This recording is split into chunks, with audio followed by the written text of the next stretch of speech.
A modern 6-bedroom house in Greenwoods Executive Village for only 300,000 down payment. Baka ito na po yung hinahanap nyo. So tara, samahan nyo kami.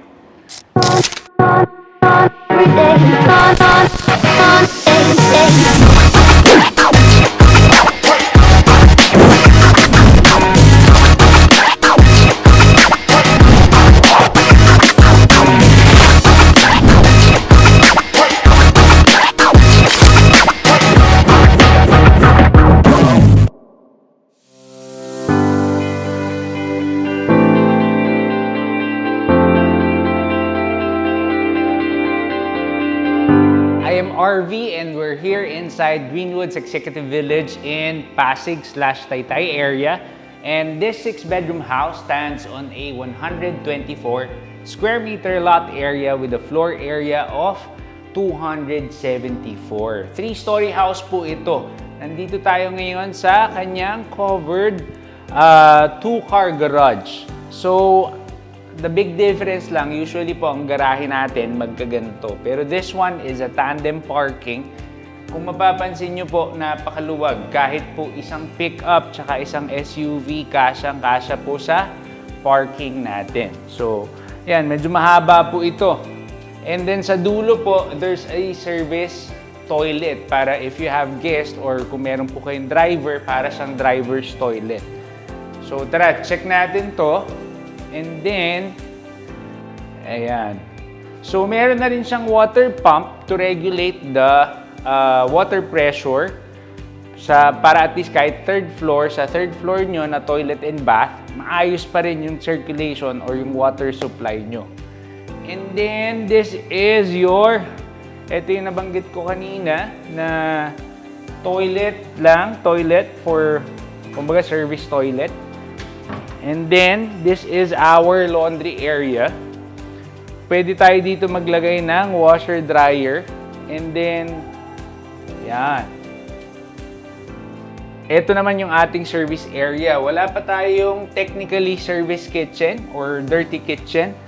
Pero, pwede tayo magpalagay ng dirty kitchen dito. Lagyan nyo lang ng canopy or bubong yung back part kasi may open part siya. So, tulad ngayon, maulan, medyo, alam mo yun, medyo basa po dito. And then, meron pa po tayong parang pathway dito na pwedeng gawing garden. Yan. Papunta na po ito dun sa harapan natin. So, pupuntahan na muna natin yung ating main door. So, nandito tayo sa front part ng ating bahay. This is our main door. Meron na rin siyang, kumbaga yung pinaka-balcony mo ng iyong master's bedroom nakatapat sa inyong main door. Dito lang tayo open kasi pwede pa ito gawing front garden. Ganda rin ito. And then, napaka-modern ng facade ng ating bahay. Gray kasi tsaka white. So, it's very modern. And then you have this two decorative lighting. And then you have a massive window that gives natural light to the inside of the house. Dami kong sinabi. So tara, pasok tayo. Yan. Diba? Ang ganda ng ating living room. This is your living room. So, double height ceiling ang ating living room. Meron na rin siyang napakagandang decorative lighting. And then, kung mapansin nyo po, yung nabanggit ko kanina, ang laki po ng ating windows on your right side. Ayan, double height din yung windows mo. And then, meron ka pa rin windows dito on your left side naman. Kung maglalagay naman kayo ng couch, dito ang ating couch. Ayan, so kasya dito yung mga standard size, IKEA size couches. Tapos, sa kabilang side, dyan tayo magkakaroon ng ating TV. If mahilig kayo manood, pwede nating i-wall mount dito. Meron na rin tayong WPC. So, very modern. Kumbaga mga team kahoy. Ayan, team puti, tsaka team kahoy. Ito po yun. Pero hindi po kahoy ito ha. Wooden plastic composite po ang ibig sabihin ng ating WPC. Mas madaling i-maintain. Lesser maintenance, in short. Yan. So, Coming from our living area, meron tayong staircase. That's our staircase to the second and third floor. Tapos meron din tayong powder room for your guest. Ayan. So, spacious naman yung powder room nyo. Medyo mas mababa lang yung ceiling on this side, pero hindi naman sila pupunta dyan. Kasi CR lang naman, tsaka hugas ng kamay after. Ang kulang na lang natin would be the mirror dito. So, pwede tayo maglagay ng mirror. After the powder room, this is our dining area. Pero bago tayo mag-dining area, sorry, nakalimutan kong banggitin. Meron tayong sliding glass door papunta sa ating two-car garage, yung kanina natin na pinag-umpisahan. This is our carport or car garage. So, yan. Very, kumbaga, accessible siya kasi hindi lang main door, meron ka pang sliding glass door. Buksan ko na lang ha, medyo mainit. So, this is our dining area. For the dining area, meron na rin po kayong decorative lighting. So, ibig sabihin po, yung mga ganito, pwede nyo naman siyang i-move, although pwede nyo rin siyang i-maximize. So, the design of the house or the design of your dining table can be based kung nasan yung mga decorative lighting natin. So, kung gusto nyo po, pwede na kayo mag-round table for 4 or for 6 dito. Round table or even yung mga rectangular na dining table. After our dining area, ito naman po ang ating kitchen area.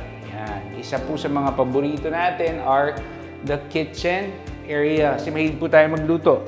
So, first part, meron po tayong center island. So, hindi nyo na po kailangan palagyan. Meron na. So, you can maximize this, lalo kapag may mga handaan po kayo. Or, pwede rin siyang breakfast nook. Maglagay ka lang ng two stools dito. Ayan. Yung mabilisang breakfast with your kids. Dito ka nagpe-prepare, dalawa anak mo, paupuin mo na dyan, kain sila, bago magpunta ng school. And then, the refrigerator would be most likely here. Ayan, ito yung lagay ng ating ref. So, kasya po yung side by side. Tapos, meron na rin tayong outlet for the ref. And then, ito po ang ating door papunta sa ating service area na nakita nyo kanina. So, for the proper kitchen, meron na tayong cabinets. And then, you also have this 4-burner La Germania cooktop. And then, meron na rin kayong range hood. Binuksan ko lang yung lights ng range hood, pero gumagana na rin po yung mga exhaust niya. Yan. Tapos, actually, L-type tong kitchen natin. So, you have a lot of spaces where you can put, let's say, the oven is here. And then, you can also have your, kumbaga, coffee nook on this area. Tapos, meron tayong double sink. And, napakarami po nung ating overhead cabinets. Ano siya, kung gaano kalaki yung kitchen mo, ganon din karaming overhead cabinets mo. Kasi, importante po yan sa kitchen kasi napakarami nating mga, yung paminsan-minsan gagamit ka ng cornstarch, ng mga ganon. So, ayaw mo naman nakikita. So, dapat medyo hidden siya. You have enough, kumbaga, storage space. Then, you also have this under cabinets. Even your center island have a cabinet under. Oh, as you can see, ito po ang ating, kumbaga, main breaker. Kung ayaw nyo naman po ng expose yan, pwede nyo naman palagyan ng parang housing ang ating breaker. And then this massive cabinet is your pantry. O, di ba? Ang ganda. Ang laki. Very useful, sorry po. Useful ang ating pantry cabinet kasi most ng groceries natin will go here. Aside from the ref, of course, and the freezer, yung mga dry items nandito, nakatago siya lahat. Tsaka, hindi po lahat ng bahay merong pantry cabinet. So, kung tumbahay na to meron, ang laki na po nun na plus sa bahay. So, that's our kitchen and dining. Let's go to the second floor. So, welcome to our second floor. Tara, kat kayo. Meron pa tayong landing area which can house, kumbaga lounge area for you. Pero pwede rin tong, kumbaga wall of memories. Pwede kayo maglagay ng mga portrait nyo dito, mga family pictures. Tapos pwede pa kayo maglagay ng parang small table dito, di ba? Usually meron siyang small or yung mga ganon. Forgot the term, pero yun, you get my point. Ayan, so sa second floor po, meron tayong 3 bedrooms. So this is our first bedroom. Ayan. Napaka-luwag and napakaliwanag din po ng ating mga rooms. Kung mapapansin nyo, the size is about 4 by 4, mga 3.5 by 3.5. Siguro mga 10 square meters po itong first bedroom natin. You have the windows here, sliding windows. And then on the other side also, you have the sliding windows.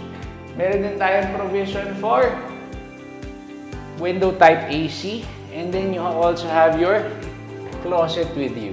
Yeah. So most likely, this is gonna be your kids' bedroom. And it's big enough for one. Actually, kahit dalawang batang lalaki, kasya, dalawang single bed kayo.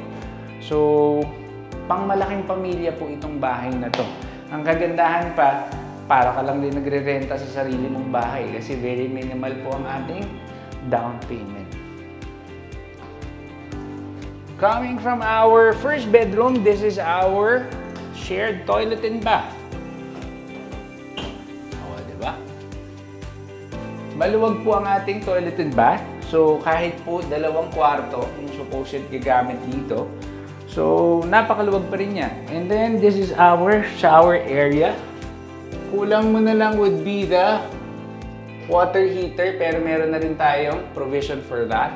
And then, meron na rin tayong glass enclosure, di ba? At least hindi nagkakalat po ng tubig habang naliligo. Actually, kung puro laki nga yung anak nyo, di ba? Naliligo, meron nagtutoothbrush, sabay-sabay. Pero syempre, ano lang yan, on chaotic Mondays. And then this is your lavatory, of course. Meron ka na rin bidet. The finishes, actually, mga ginamit na finishes natin, magagandang klase na. But, of course, if you want to replace it with a little bit luxurious or more luxurious, then feel free to do so. Kasi para ka lang namang nagre-rent. Yan. This is our second bedroom. Lesser po ang ating window. We only have one window here. Kasi this is a firewall. So, this is a single attached house kasi. So, hindi ka pwede mag-windows on the other side. That's how they maximized also the floor area of the house. Kaya po kahit 124 lang ang ating lot area, malaki po ang ating floor area. About more or less 274. Welcome to our master bedroom. Oh, di ba? Ang luwag nito. This is our big master bedroom. So, headboard would be here. And one really quick tip, pag nagtitingin po kayo ng bahay, hopefully kami po yung kukontakin nyo. Pero kung hindi naman, it's okay also. Pero one very quick tip, kung mapapansin nyo po, kung minsan kasi nalilito tayo sa nilalagay yung headboard ng ating bed. So, pag may nakita kayong saksakan sa magkabilang side, sa gitna po niyan, dun yung headboard. Sa mga nakakaalam, mukha siyang parang logical. Parang, dapat talaga alam na ng tao yun. Pero, syempre, not everyone is well-versed on houses. So, quick tip lang para at least alam nyo na. Minsan kasi nalilito kayo. Saan nga ba? Kasi supposedly, meron po tayong side table magkabila, di ba? Para his and hers or his and his, hers and hers. And then, pwede kayo maglagay ng parang study area dito. Oh, di ba? O kaya vanity area, vanity mirror for your wife. Then, the TV will be here on this side. Sarado ko lang, ha? Ating door. TV, a big one. Kahit po malaking TV, maganda kasi you have the proper distance from the TV and your bed.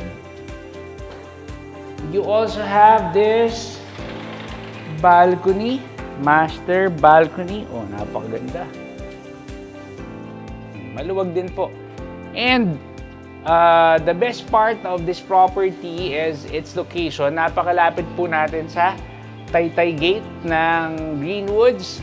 So, yung iba po, mas madalas po dyan dumadaan kasi pag papunta kang south, papunta kang Taguig, C6 na po paglabas natin, C6. So, it's very accessible. Ngayon, pag papunta ka naman ng Ortigas area or Pasig area, siguro yung Pasig main gate is about 5 minutes away from here. Ganun, 5 to 7 minutes. Yan, nandito na po tayo sa ating walk-in closet. Actually, parang semi-walk-in lang siya.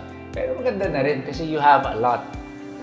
Ang dami na nung ating closet space. 1, 2, 3, 4. O, di ba? Dami. O, tama. 4. O, pag nakaisa po kayo, mga mister or mga husband, pag nakaisa po kayo, okay niya. Huwag na kayong umangal. This is our master's toilet and bath. Ayan, medyo ano lang, yung color ng ating ilaw is warm. Ako more on white kasi yung gusto ko. So, pwede naman palitan yan. Pero if you like the color also, pwede nyo na rin i-retain. And then, meron tayong parang accent wall dito. Black naman yung ginamit aside from the white. And then the flooring are gray non-skid tiles. And then of course, yun nga, may lavatory, may sink and faucet. Kulang mo na lang would be the mirror here. This is our shower area. Ayan. Kulang nyo na lang din would be the water heater. You also have a niche here. Very convenient. And then, hindi naman mag-splash over masyado yung water. Masyado no? Siyempre kasi dito ka naman maliligo unless dito ka naligo, di ba? So, pwede nyo pa rin naman siyang palagyan ng glass door dito. Yung sliding na lang if you want to. Pero kahit wala, okay lang din naman. Kaya lang, maglilinis kayo. Kasi magagalit yung mga misis nyo pag basang-basa yung toilet and bath, di ba?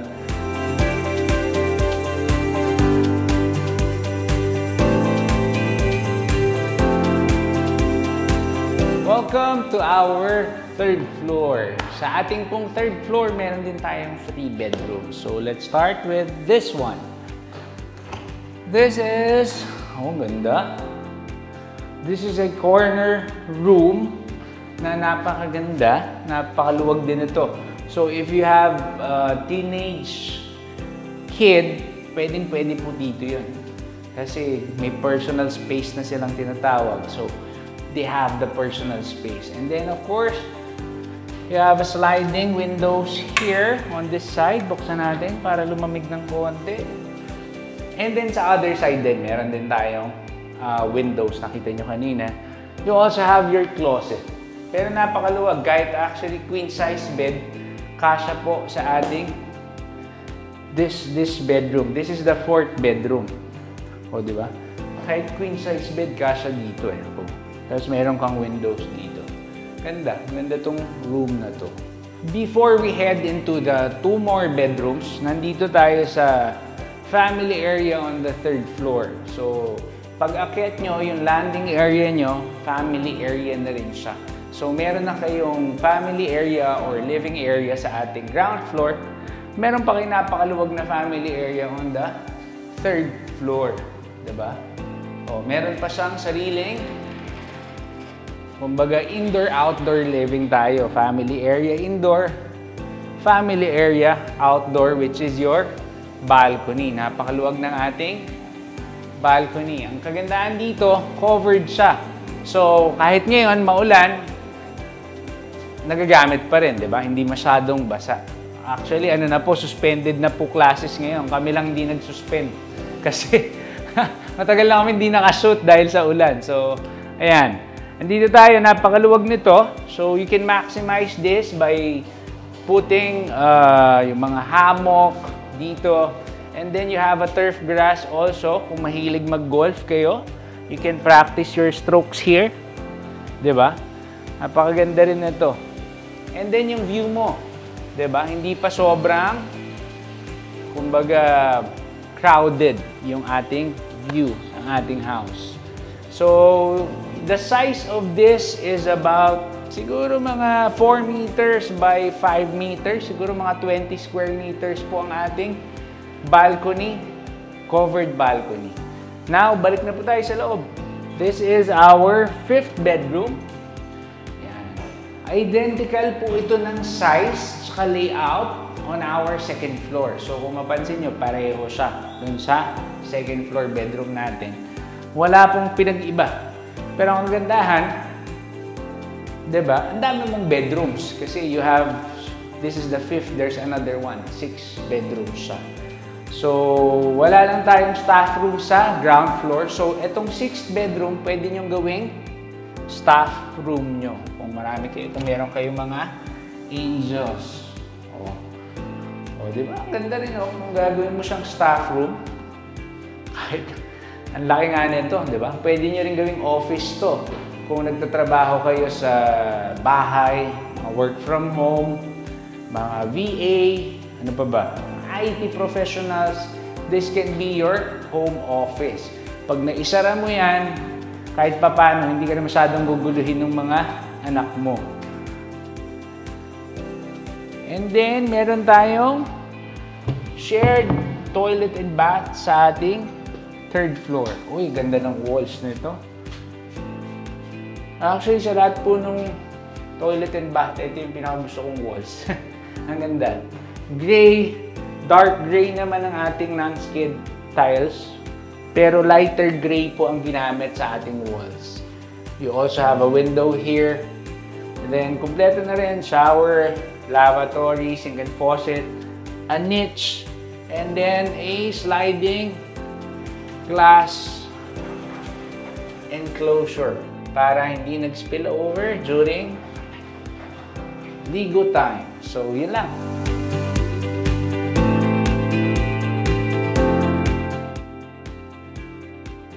Modern 6-bedroom house here in Greenwoods Executive Village in Pasig/Taytay area. So, this house stands on a lot area of 124 square meters with a floor area of 274 more or less square meters. Napakaluwag po niyan.